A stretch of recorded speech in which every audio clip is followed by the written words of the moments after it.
Hey, what up, everybody? Stevie Breach coming to you, making a video on a story that is probably going to be lost on a lot of people's websites that they go to and newsletters that they read and everything like that. But something that really caught my interest, I guess, Ezekiel Jackson is finally saying that he will be returning to the WWE sooner than later.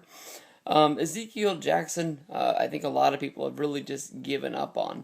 And honestly, in my mind, I didn't even know he was injured. I thought that he was sort of like getting the JTG treatment, where they're just sending him home because they don't have anything for him. But yet, for some reason, if he has pictures of somebody doing something, bad to somebody else, they don't want to release him. He must have some sort of sex tape video buried in some sort of hatch or some sort of bank deposit vault or something like that. When I've always looked at Ezekiel Jackson, honestly, I've always really liked the guy. When he first debuted with the Brian Kendrick as sort of like the bodyguard on the outside, I always looked at him sort of like this guy's gonna have a big impact. He's coming in this way, but this is the same way that Diesel came in, and Kevin Nash had a big impact on wrestling. I look at Ezekiel Jackson, and I see a lot of Ahmed Johnson in him. I thought that this guy was gonna honestly rise to the top and become, some sort of a WWE champion. I got close. He became Intercontinental Champion in a very forgotten thing in 2011. Luckily enough, I was there to see the Intercontinental Championship change hands when Cody Rhodes won it in Sacramento at a SmackDown. I was also there when Cody Rhodes lost the belt at WrestleMania to the Big Show, so I got to see like the whole. Well, I didn't get to see the whole thing, so I didn't go on the road with him or anything like that. But you know what I'm saying. I got to see somebody win a belt and lose a belt, which I guess is pretty lucky to say they saw. But honestly, that's the last time I ever remember Ezekiel Jackson in a WWE ring or on my TV or anything like that. A funny story, we went to SummerSlam 2011 as we always do, and that year we brought Gemini 686 along. Good old Gemini came to Axxess, he hung around with us and jumped in line for us to meet Ezekiel Jackson, and he was not impressed to say the least. He met Ezekiel Jackson. I don't even think he met Tamina, who was also at the table. Got him to sign an autographed, Axxess paper that they always hand out, and immediately out of his mouth was, "Just met Ezekiel Jackson. Yeah, that was worth the drive."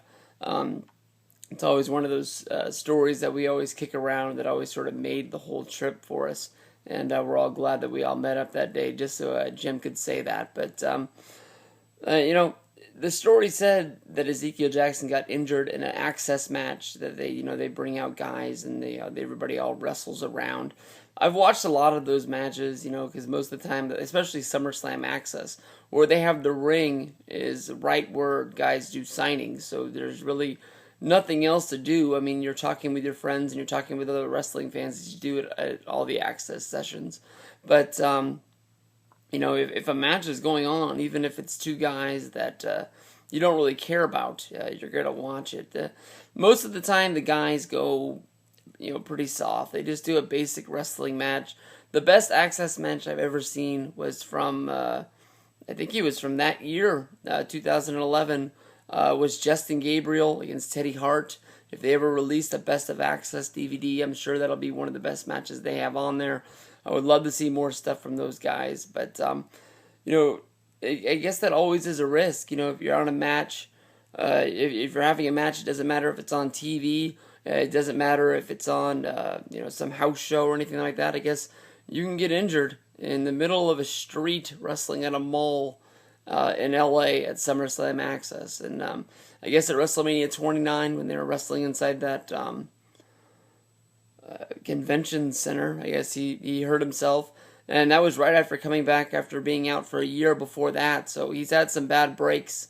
If everybody can remember, he was the last ECW champion. He held the belt for exactly, I guess, 30 seconds before the show ended, and then it was never mentioned ever again.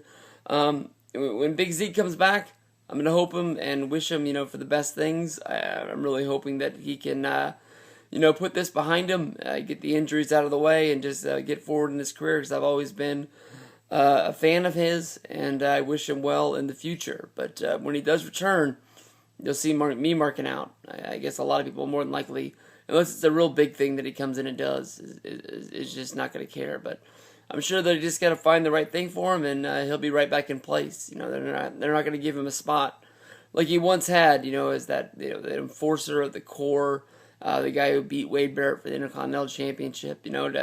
To just anybody. I'm sure they have something planned for him. They've always really liked him, and I'm sure he'll be a bright future in WWE.